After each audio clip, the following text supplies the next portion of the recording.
All right. Welcome, Murphy's Law Garage viewers. Are you ready for the fourth installment of the form lighting slash diode dynamics video awesome bundle package set here?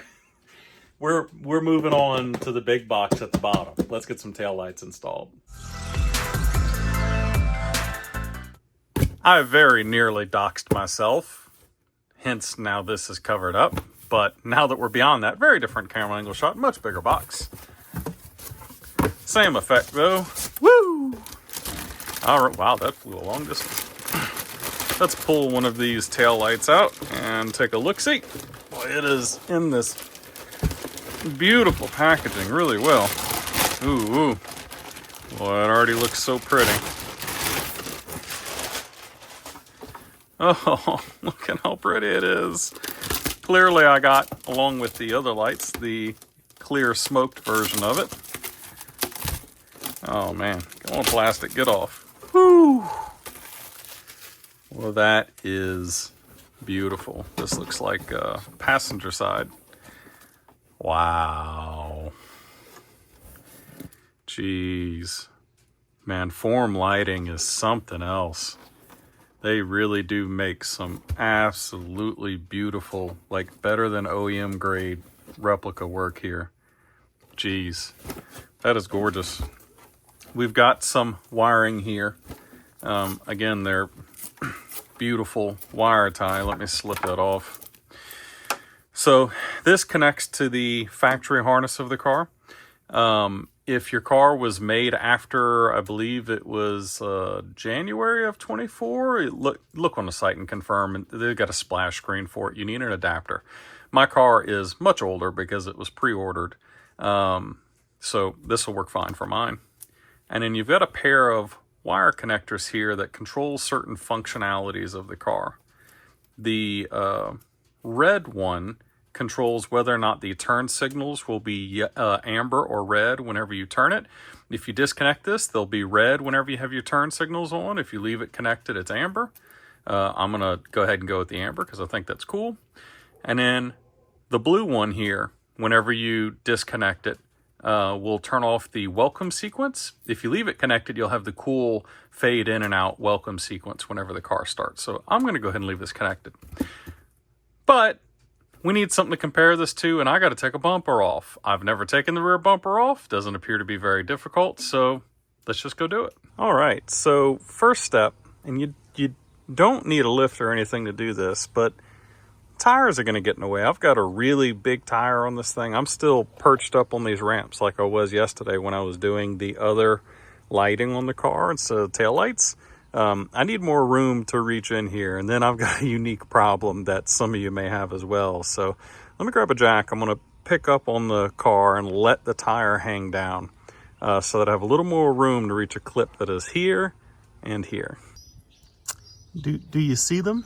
Do you see where the clips are? There's one, I believe, here, and another one kind of recessed in a pocket down here. Now you might be thinking, man, JB, it's really hard to see anything in there. Oh, it might have something to do with the glitter of rubber from burnouts at the racetrack. Let me excavate these two clips and get them pulled out, and we'll go from there. All right, so after much excavation of burnt up rubber, this is what's holding mine in. Now I swear from Form Lighting's video, which I did watch for the bumper removal process, that they showed a pair of plastic clips, not 7mm bolts. Mine nonetheless had this. One clip, two 7mm bolts. Let me show you. There was a 7mm bolt up here.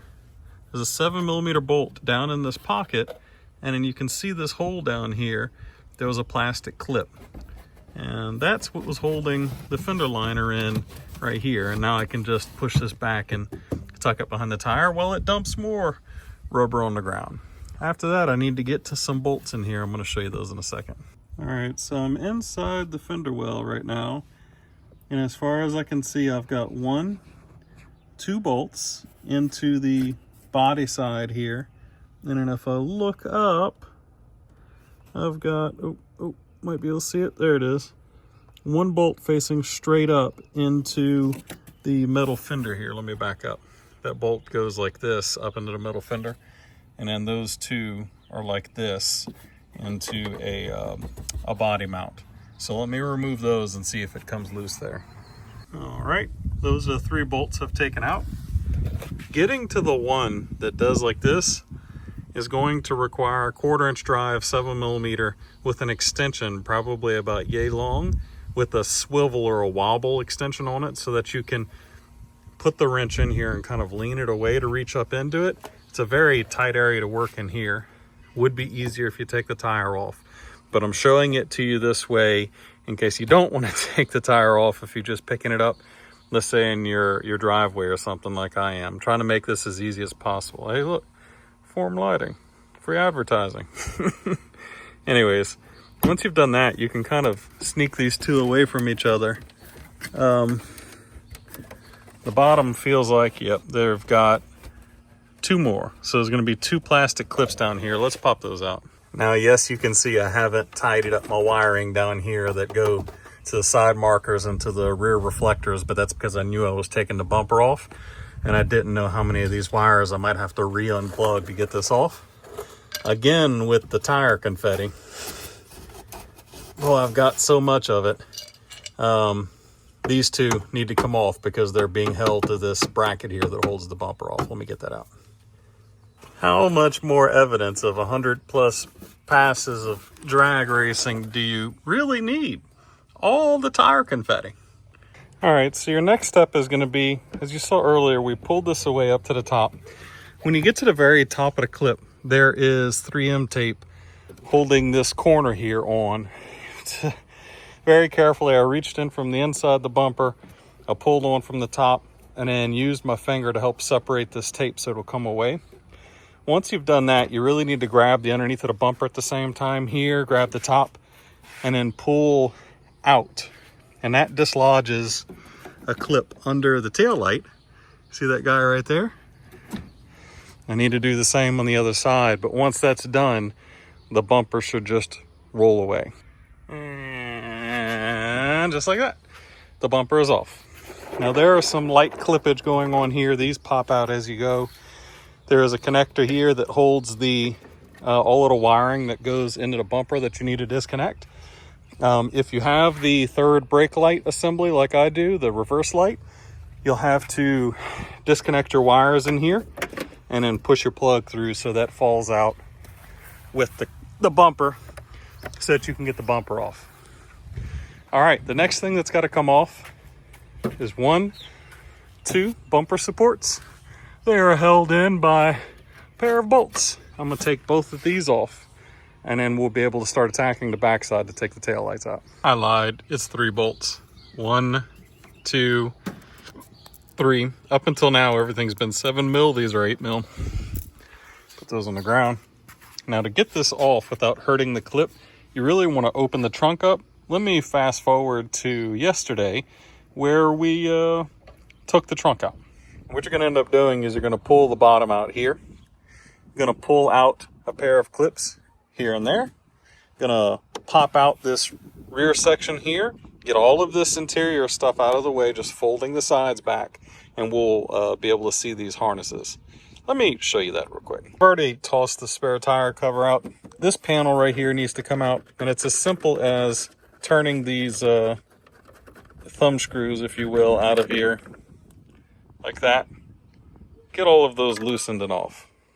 All right, once you've got all 4 thumb screws off, you can start pulling this panel out of here nice and easy. Walk over to this side, pull it off, upwards and outwards, and that'll get out of your way. I'm just going to set that off to the side for now. Next, you're going to want to pull this clip and that clip using a good trim tool. I always recommend the metal ones for things where marring's not an issue. Once the plastic clips are out, you can actually take this liner and just kind of fold it forward and out of the way to get to the wiring connectors that are right here. All right, so once you've got the trunk out, we're going to want to help get this clip out of here. So if you look through inside the trunk. You can actually reach into here. Get to just the right place. Right here. You can actually reach into it right here and squeeze the prongs on the plastic clip and pull that bracket off without hurting it. All right, so once you successfully break one clip and not the other one, they don't appear to be useful for anything. I think Ford just has them on there so that it's easier to bolt them up in the factory quickly. Regardless, one lived. I've got them dangling. The reverse sensors, the backup beeping sensors are in there, the sonar. Once you've got that done, you can reach on in here, and we've got some 10 mil bolts here that hold the tail light in. And then of course you've got the tail light harness itself. So I'm going to remove these bolts, unplug the harness, rinse and repeat both sides, and I can pull the tail lights out. All right, once you're ready to remove them, I'm going to start the wiring harness plug by pushing the rubber in here. I've got it disconnected. You should just be able to grab onto this guy and slip it out. Boom, we got a tail light. Let's go take a look at these side by side. All right, well now you can see the two units side by side. Is very, very clear here that even the fine details like this fish gilling it's got here on the underneath of the housing has been imitated with the form lighting unit. You can even see like the plastics here. This is all exposed in the trunk. This has all been replicated really nice. The one thing you'll know that we have to deal with now before we go back to the car is this. This trim piece pops off of this tail light. So let's do that now. Should be able to just pull up on it. There we go. We pop that off. This guy to the side. Blow the creepy critters off. Stick this guy down in the hole. And boom. Now that piece of trim has moved on to the new light. And there's one more thing we need to retrieve. The factory taillight housing actually has a magnet right here. It's pretty interesting.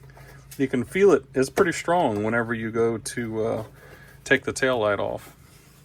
And we're going to take this. Let me protect the face of this tail light. Obviously, very shiny black plastic will scratch easily. And then this guy's got to go back on the new tail light. All right. Now, I'm going to take a minute to go to the car and clean up that whole area we just exposed because it's nasty, obviously. And then I'm going to pop this guy in and show you what they look like side by side. All right, and then holding your expensive taillight like a baby, you're going to take the wiring harness that comes with it and feed it back through the stock hole. Make sure to properly seat your gasket and then set the headlight in and bolt it back in. I said headlight, I meant tail light. You know what I mean. You ready? You ready? Boom. Oh man, that looks so much better on the Atlas blue than those red lights. I mean, the red, it's attractive. It's one thing if you want them to stand out, but I really love the smoked out hidden look on the car. Let me put the camera on a tripod and I'm gonna press the brake so you can see what they look like. All right, you're gonna be able to see things, but I won't be able to. Let's go ahead and try right turn signal. Yeah. And then form lighting turn signal on the left. Okay. Brake lights.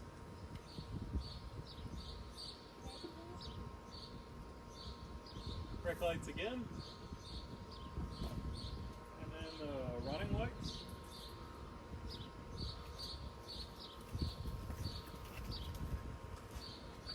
Oh man. Look at the startup sequence. I don't know how well it's going to come out on camera because the LEDs are fritzing, but that looks absolutely sick. Boom, and just like that, they're both in with a little bit of camera magic. Let's see what they look like together. The running lights first. They should do the little dance. They are doing the little dance. That's so cool. All right, let's do hazards. And I'm checking them along with you. All right, we got our hazards running. Turn signal. All right, our amber turn signal works on that side, but not least, brake lights. All right, so just like that, I've got both of them. And I mean, it looks killer on that Atlas blue paint. Hey, the shirt kind of matches. It looks killer. I love that that red doesn't pop out at you anymore. But you know, movie magic, all of this junk's got to go back together again. So let me get that done. And just like that, it's all back together again. Boy, ain't it beautiful. That is fine. All right, and just like that, it's done. Stock taillights are in the box. Now, I'm going to tell you bye, but I'm going to have some beautiful glamour shots of the car with those taillights coming right after this. So anyways, as usual, thank you for watching. God bless. Peace. Stick around for the glamour shots.